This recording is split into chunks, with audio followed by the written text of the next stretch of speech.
Здравствуйте! В эфире программа «Интервью». С рабочим визитом в столицу Башкортостана приехал заместитель председателя Государственной Думы России Александр Бабаков. Александр Михайлович, здравствуйте. Здравствуйте.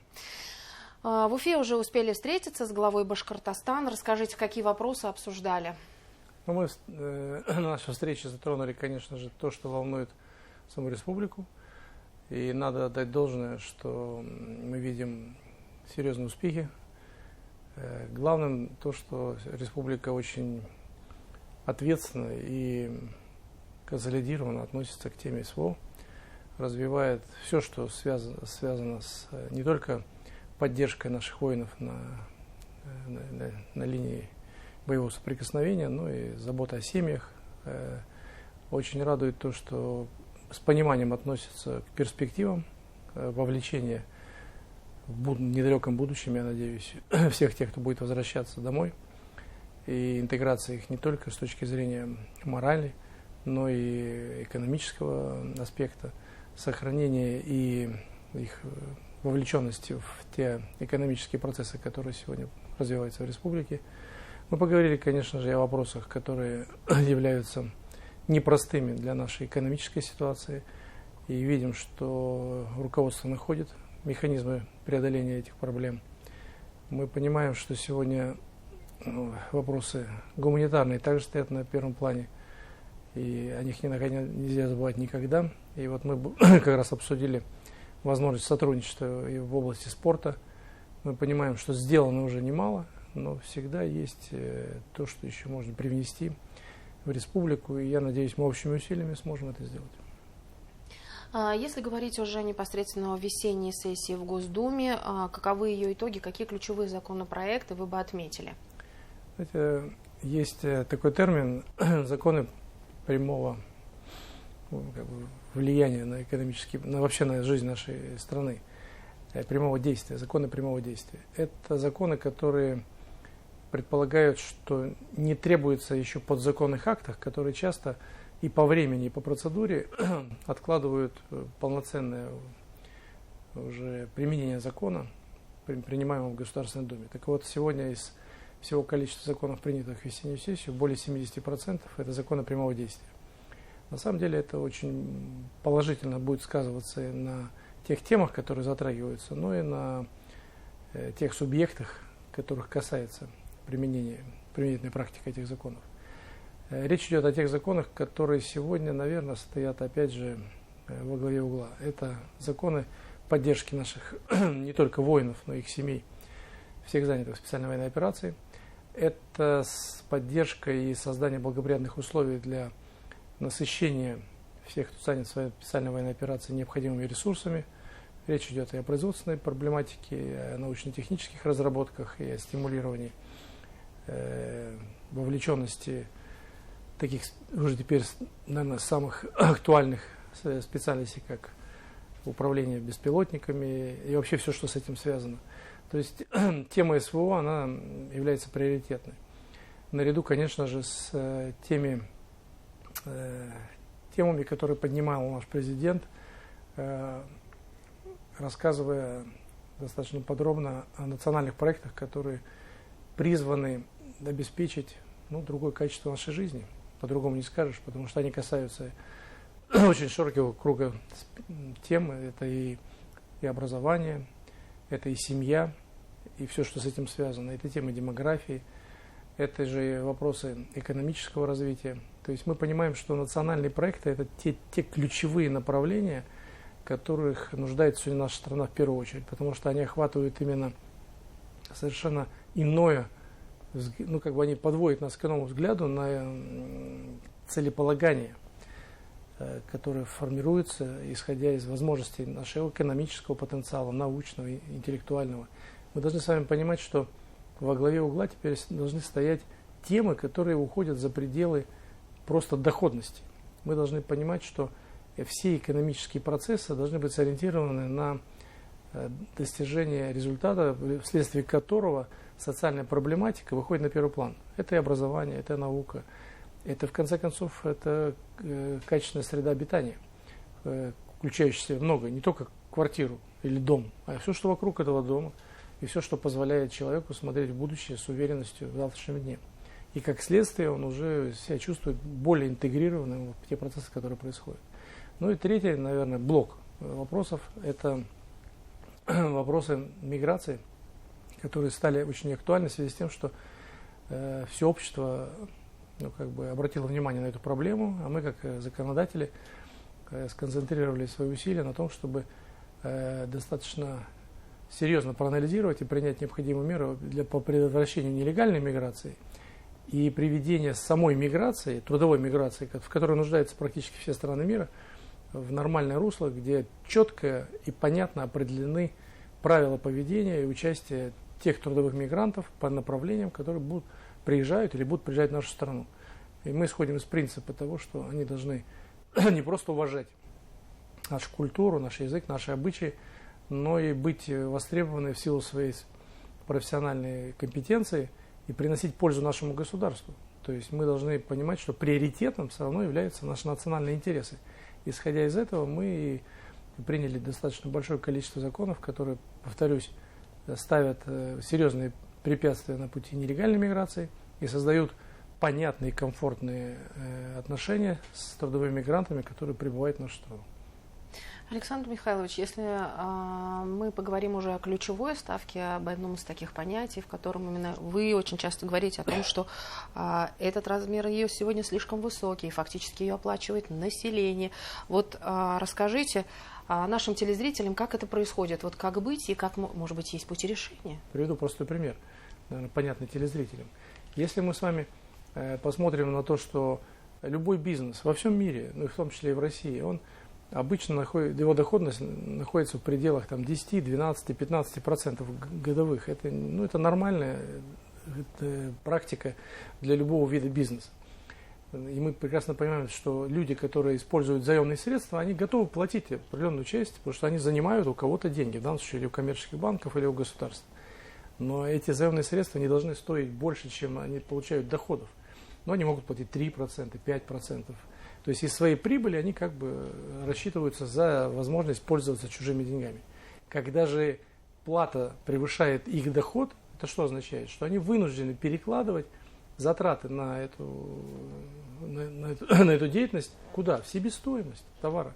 И получается, что себестоимость товара растет, цена растет, и конечный потребитель, то есть население, в итоге оплачивает эту инфляцию. Так же, как есть очень важная тема понятно для телезрителей, тарифы. Больная тема, всегда говорят о том, что она волнует, и это правильно. Но ведь тарифы, они же формируются тоже не по желанию тех крупных государственных корпораций, которые ответственны за электричество, за газ, за воду. Нет, не только, вернее. Потому что у этих корпораций тоже есть свои программы развития, программы поддержания в текущем состоянии оборудования, инвестиции в улучшение этого оборудования. Но если они финансируются, как и все остальные поставки, 20% годовых, это означает, что они не в состоянии развивать. Они своими доходами, внутренними доходами, они с трудом покрывают, возможно, издержки, связанные с таким высоким процентом. А многие не покрывают. И что является следствием? Они сокращают инвестиционные программы. Они перекладывают в стоимость, то бишь в тариф, проценты за обслуживание такого высокого кредита. А кто платит? Опять население. Поэтому, конечно же, не надо искать тут кошку в темной комнате. Она достаточно освещенная, эта комната. И для того, чтобы, например, тарифы стабилизировать, не надо даже призывать законодателей или само государство зафиксировать тарифы на определенное время. Это тоже можно сделать. Но есть и экономические способы, которые позволяют, во-первых, за счет уменьшения нагрузки кредитования этих предприятий, дать им возможность развивать инвестиционные программы и не включать в тариф высокую стоимость обслуживания денег. Это уже будет серьезный шаг на пути того, что тарифы не только не будут расти, они даже будут сокращаться. Поэтому, да, этот процесс, он непростой, он требует консолидированного решения в обществе. И я надеюсь, что в ближайшее время мы сможем убедить правительство в том, что эти шаги необходимо предпринять.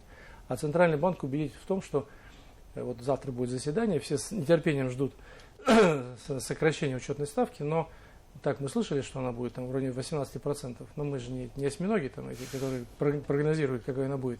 Не столь важно, до какого уровня она опустится. Важно, чтобы она была разумной и понятной, и принимаемой бизнес-сообществом, потому что бизнес-сообщество формирует тот источник дохода, за счет которого живут все остальные наши граждане. Еще один вопрос, который сегодня волнует и наших телезрителей, и очень много обсуждают, это, разумеется, искусственный интеллект, о котором говорят, что вот еще пара лет, и он поработит человечество. А вы возглавляете рабочую группу по регулированию именно ИИ. Вот какое у вас видение? Ну, очень кратко, но, надеюсь, понятно. Решением председателя Государственной Думы Вячеслава Викторовича Володина была создана рабочая группа межфракционная, задача которой как раз было законодательное оформление этой темы, потому что существуют полярные точки зрения. Есть, не скрою, позиция ряда представителей бизнеса, которые говорят, рынок сам все отрегулирует, не трогайте, не регулируйте этот процесс. Есть другая точка зрения, что надо все запретить или ограничить и так далее. Но мы с вами разумные люди, понимаем, что правда она где-то посередине. Бесполезно ограничивать прогресс, но не регулировать нельзя, потому что именно тема, связанная с искусственным интеллектом, хотя я против сразу этого названия, я два слова скажу об этом, тема искусственного интеллекта, она не может быть неконтролируемой, потому что она охватывает абсолютно все сферы нашей жизни. И здесь ключевым будет то, что вы как раз упомянули. Вообще существует, на мой взгляд, два подхода принципиальных. Это западный, который и в пропаганде своей, да и на практике, по-моему, ведет общество к пониманию того, что человек действительно может быть подчинен, но если не всем решениям, то в значительной степени решениям, которые будут формироваться машинами. Я уверен, что российский опыт, не только российский, а и китайцы идут по этому пути, заключается в другом. Мы должны понимать, что машина никогда не заменит человека. И машина должна быть подчинена интересам гражданского общества, человека как такового. И мы это можем добиться только одного. Не когда мы будем копировать что-либо или использовать, а когда мы будем создавать собственное, суверенное решение, которое ляжет в основу вот этого искусственного интеллекта. Поэтому мы и называем его немножко иначе. Мы называем его все-таки рабочей машиной, русской машиной. То есть мы должны внести понимание того, что есть человек, а есть машина при нем, а не наоборот. И ключевым является это очень важно, потому что если идти по той идеологии западной, то мы рано или поздно, и мы часто встречаем даже это уже в кинофильмах, да, в статьях, где угодно, пропаганда того, что вот поработится человечество. Но если идти тем путем, то да, минимизируя участие человека, уменьшая его влияние, игнорируя опасности, которые несет эта тема, мы тем самым создаем предпосылки возрастания роли машины. И поэтому одной из задач, которую ставит перед собой наша рабочая группа, это формирование и осознание тех проблем, которые может нести эта тема для человечества. Чем больше мы будем понимать это, тем более осознанно будем принимать решения относительно того, что и где надо регулировать. Потому что само по себе это неконтролируемо, это очень опасно. Ведь оно может быть даже в некоторых смыслах даже опаснее, чем некоторые виды оружия, потому что есть такие темы, где неконтролируемый процесс вмешательства информационных потоков в принятие решений может привести к тому, что это будет уже страдать человечество само. Это экологические вопросы, это вопросы, это чего угодно, очистка воды, да, там бесконечное количество вопросов. Поэтому наша задача принять не просто закон, да, а принять общий закон, внутри которого пойдет потом уже развитие на отдельные законодательные акты и контролирующие отдельные сферы, но дающие простор развитию того, что может облегчить нашу жизнь, создать более благоприятные условия для не только труда, но и вообще жизни человека, но и не подчинить человека самому машине. Вы говорили, что вы объясните, почему вы против искусственного интеллекта именно как формулировки. Да, потому что есть вот в понятии искусственный интеллект, вот в том виде, в котором он сегодня формируется и закладывается западная модель, когда есть машина, а при ней человек. Мы считаем, что все-таки в этом названии должно категориальный аппарат очень важен. Что мы называем искусственным интеллектом, какие задачи стоят. И вот мы здесь переворачиваем ситуацию и говорим, что есть человек, а машина уже это инструмент лучшего функционирования жизни человека, обеспечения его условий существования. Вы уже вскользь упомянули, что именно вопросы искусственного интеллекта, уж простите, обсуждали и на международном уровне. Да. Тема крайне, она крайне актуальна для многих стран, потому что мы не можем, повторюсь, прогресс остановить. И он непроизвольно затрагивает все сферы и все страны. Но мы должны с вами понимать, здесь есть несколько ключевых моментов. Во-первых, суверенность, она будет в том, что, условно говоря, совсем простым языком, математические решения, да, они будут суверенны. То есть нельзя подарить это решение, вот как сейчас, я не буду их рекламировать в эфире, значит, но есть американские, китайские модели, да, если мы будем на китайскую модель или на американскую насаживать даже свои самые сокровенные и такие невинные помыслы, да, каждый раз эта машина будет выдавать не наше решение, а американское или китайское, ну это очевидно, потому что там все написано языком и заложена информация тех стран, которые выработали эти решения, поэтому решения должны быть суверенные, мы должны развивать, и это происходит, но мы должны, естественно, уделять этому моменту больше времени. Второе. Вообще тему искусственного интеллекта, она, хотя и будет затрагивать абсолютно всех, но ее законодателями моды будут только те страны, которые смогут поддержать этот процесс.